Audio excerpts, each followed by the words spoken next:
네, 안녕하세요. 주식은 역시 기리기리새 기리이십니다. 안녕하세요, 기리분들. 자, 어제 미국 증시가 좋지 않았고 결국 우리나라 증시도 같이 밀리는 모습이 나타나는 하루였습니다. 그리고 오늘 또 굵직굵직한 소식이 많았는데요. 오늘의 경제 소식 빠르게 보고 끝내보도록 하겠습니다. 같이 공부하시죠. 렛츠 기릿!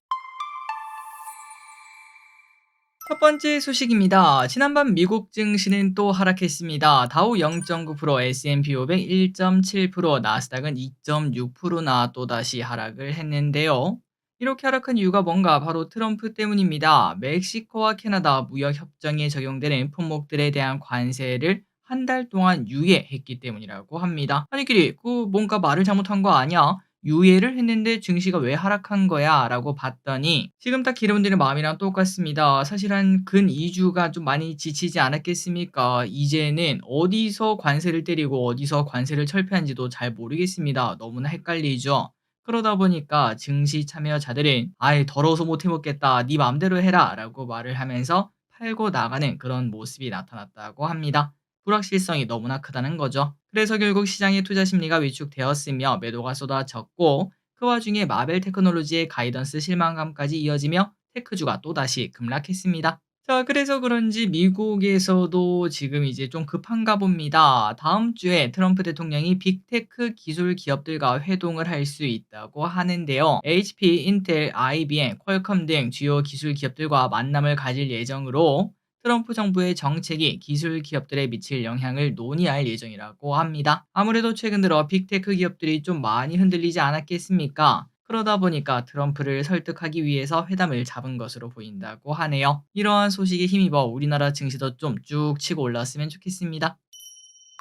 다음입니다. 이 와중에 브로드컴이라는 기업이 서프라이즈를 보여줬어요. 그러면서 시간에서 12%나 급등하는 모습이 나타났습니다. 참고로 브로드컴은 반도체 관련주이며 2분기 전망도 강력하게 나왔기 때문에 반도체가 최근 상태가 좋지 않은데 어느 정도 훈풍을 만들 수도 있어 보입니다. 특히 요즘 상태가 안 좋은 엔비디아 조금 살아났으면 좋겠네요. 다음입니다. 오늘 상장한 M디바이스 나쁘지 않았다. 오늘 상장한 공모주 있었습니다. 바로 M디바이스죠. 반도체 스토리지 전문 기업이라고 하고 코스닥에 상장을 했으며 데이터도 나쁘지 않아서 증거금으로 약 2.2조를 모았던 기업입니다. 그래서 결국 공모가는 8,350원, 시가는 18,000원으로 한 주당 만원의 수익을 주는 모습. 다만 다른 공모주와는 다르게 시초가가 거의 고점인 모습을 나타내서 많이 아쉽긴 했습니다. 요즘 공모주는 뭐 이런 식으로 쭉 올랐다가 떨어지는 모습이 나타났었지만 이번에는 그렇지 않았죠.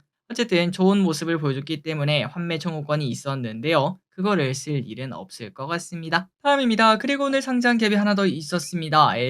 SMCG라는 기업인데요. 스펙 합병 상장을 한 기업입니다. 자, 이 친구는 K뷰티 관련주라고 합니다. 정확히는 화장품용 유리 용기 및 부자재를 제조하는 기업이라고 하는데요. 협력사로는 로레알, 존슨앤존슨, 아모레퍼시픽 등등이 있다고 하네요. 오늘 출발부터 화끈하게 상승을 해줬고요. 상한가까지는 못 가고 미끄러지는 모습이 나타났습니다. 앞으로도 좋은 주식이 되었으면 좋겠습니다. 다음입니다. 산업부 장관 미국 출장. 다음 주에 산업부 장관이 미국으로 떠난다는 소식이 나왔습니다. 이틀 전인가요? 트럼프가 한국에 대해서 불공정 무역 국가다 이렇게 언급을 한 적이 있었는데 그래서 이번에 가서 무역 대표부와 면담을 하고 협력 방안을 찾기 위한 일정이 잡혔다고 합니다. 그리고 또 여기서는 반도체와 2차전지 보조금, 그리고 알래스카 가스전, 조선과 에너지 협력에 대한 부분도 구체화할 예정이라고 하니까 관련 소식 다음 주에 기대해 보도록 하겠습니다. 북극공 관련주 계속 봐야겠죠.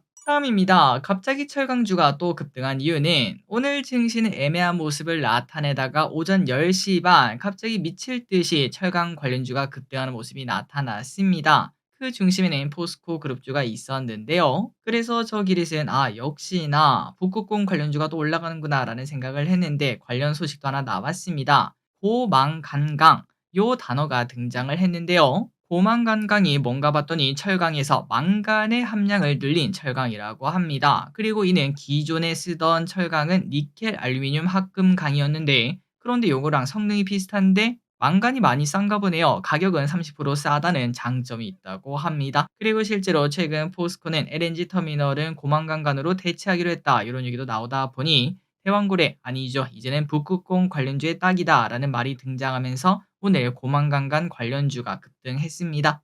다음입니다. 조선도 오늘 또 나쁘지 않았습니다. 미국이 최근 한국 정부의 해군 군함 5에서 6척에 대한 유지, 보수, 정비를 맡아달라는 의사를 밝혔다고 하는데요.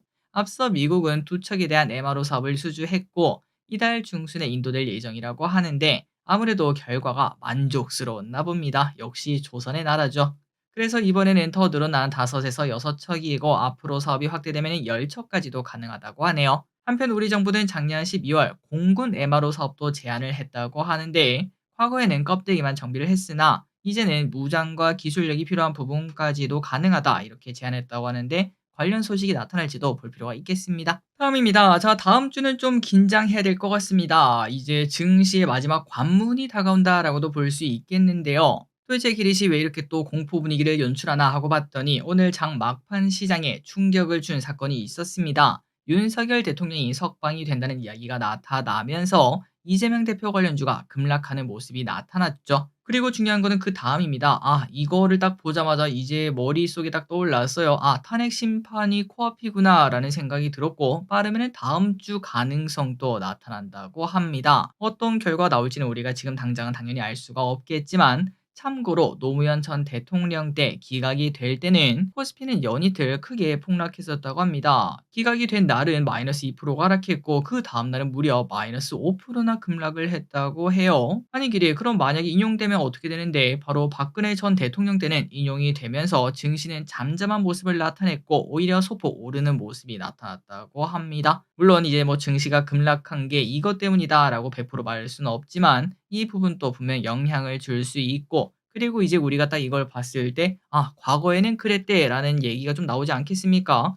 그리고 만약에 다음 주에 결과가 나왔는데 기각이 됐다라고 한다면은 단기간 증시 변동은 커질 수밖에 없다라고 말할 수 있겠습니다. 자, 그래서 이제 다음 주에는 정태주의 좀 한 주가 될 것 같고요. 안 그래도 지금 증시 분위기가 좀 애매한데 이 결과에 따라 어떠한 증시 변동성이 나타날지 한번 볼 필요가 있겠습니다. 그런데 개인적으로 중요한 건 이거라고 생각합니다. 증시가 뭐 오르던 떨어지던 결국은 단기 변동에서 끝날 것이고 어차피 다 나중에는 회복한다는 거 만약에 증시가 또 하락을 한다면은 그건 또한 당연히 매수기라고 말할 수 있겠죠. 물론 사람 마음 그렇게 먹기 쉽지 않지만 하루 뒤, 이틀 뒤를 보는 게 아니라 일주일 뒤, 한 달 뒤를 본다면은 조금 더 마음 편한 주식 투자가 될 것 같습니다. 어쨌든 다음 주 변동 한번 예상을 해보도록 할게요. 다음입니다. 유리기판 이야기는 뭐 계속 등장하는 것 같습니다. 유리 인터포저 개발 착수. 자, 삼성전자가 유리 인터포저 개발 착수에 나섰다는 소식이 나왔는데요. 인터포저가 뭐냐? 반도체 기판과 칩 사이의 연결을 돕는 소재인데 원래는 실리콘으로 만들었었지만 그런데 이거를 유리로 만들면 훨씬 더 가격을 낮출 수 있다는 장점이 있습니다. 거기다가 미세로 공정도 쉬워지고 열에도 강하다고 하니까 이것도 할만하다라는 얘기가 나온 거죠. 그래서 이제 유리 기판뿐만 아니라 유리 인터포저까지 개발한다는 소식이 나오면서 오늘 유리 기판주 일부가 상승하는 모습이 나타났고 캠트로닉스와 피롭틱스 이 두 개 기업이 유리 인터포저에 관련되어 있다고 합니다. 다만 왼쪽에 보다시피 오늘은 윗꼬리 음봉으로 마무리가 되었네요. 아쉬운 차트입니다. 다음입니다. 자, 주식을 하다 보면 사실상 매달 이 단어를 봅니다. 위기, 뭐 항상 등장하는 단어죠. 그리고 또 이 와중에 국내에 4월 위기설이 등장하고 있는데요. 최근 홈플러스가 갑자기 기업 회생 절차를 밟았는데 안 그래도 최근 다른 기업들의 신용평가가 나빠지고 있다고 합니다. 에코프로, 에코프로비엠, LG화학 등의 신용 등급이 하락한 바 있고 게다가 어제는 글로벌 신용평가사 S&P가 포스코홀딩스와 포스코 인터내셔널의 평가를 안정적에서 부정적으로 하향 조정했다는 이야기도 나왔죠. 다만 그럼에도 오늘 이제 호재가 뜨면서 아까 보셨죠? 고만간간 그 이야기가 나오면서 포스코 그룹주가 급등하는 걸 봤을 때 뭐 딱히 위기라고 하기는 좀 어려운 것 같습니다. 다음입니다. 한 몇 년 전인가요? 저도 이제 스터디 카페를 한번 차려볼까 이러한 망상을 해봤던 적이 있었습니다. 그런데 요즘 3040 세대에게 스터디 카페 창업이 유행이다 이런 얘기가 나왔더라고요. 자, 그렇다면 갑자기 왜 스터디 카페를 관심을 가지나 하고 봤더니 대략 서울에서 50평대의 스터디 카페를 열려면은 1.3억 정도가 필요하다고 합니다. 그런데 중요한 거는 만약에 그 크기의 다른 푸차를 열려면은 보통 2배에서 3배의 비용이 들기 때문에 스터디 카페의 가성비가 좋다라고 소문이 나고 있다고 하네요. 다만 이미 과포화 상태가 아닌가라는 생각이 좀 드는데요. 어쨌든 GPT에게 한번 물어봤습니다. 스터디 카페 창업의 장단점이 뭐냐라고 물어봤더니 장점은 무인 운영이 가능하다는 점, 꾸준한 수요가 있다는 점, 간단한 운영 방식이 장점이라고 하고요. 요리 실력이 필요하진 않으니까요. 그 반면 단점은 시험 시즌에 따라서 변동성이 너무 크고 경쟁이 또 많이 심화가 되었으며 위치 중요도가 너무나 높다는 단점이 있다고 합니다. 다음입니다. 소형 택배 가격이 100원 인상됩니다. 자, 모든 게 다 오르기 시작합니다. 라면 가격도 오르더니 택배 가격도 오른다고 하는데요. CJ 대한통운의 2kg 이하의 소형 택배 가격이 100원 인상된다고 합니다. 다만 기업 택배 및 편의점 택배만 올라가고 그 반면 오히려 영세상공인 농특산품 판매자 택배 비용은 300원까지 인하가 된다고 하네요. 그리고 또 우리가 쓰는 개인 택배는 동결이라고 하니까 참고하시면 될 것 같습니다. 다음 소식입니다. 미키 17 중국 개봉 기대감. 봉준호 감독의 신작 미키 17 개봉을 중국에서 허용했다는 소식이 나왔습니다. 그러다 보니까 한한령 해제에 대한 기대감이 더욱 고조되는 분위기인데요. 아무래도 미국 영화 플러스 한국인 감독이라는 점이 그런 기대감을 더하게 하는 것 같습니다. 어쨌든 이제 이러한 소식이 등장하면서 장중 한한령 해제 관련주 일부가 변동성을 보이기도 했는데 과연 중국은 진짜 한한령 해제를 할까요? 다음 소식입니다. 흥행한 천원주택. 인천시에서 신혼부부에게 월 3만원. 야, 싸다 싸. 하루 1,000원으로 주택을 임대해주는 천원주택 신청이 시작되었다고 하는데요. 시작된 지 20분 만에 200가구나 몰렸다고 합니다.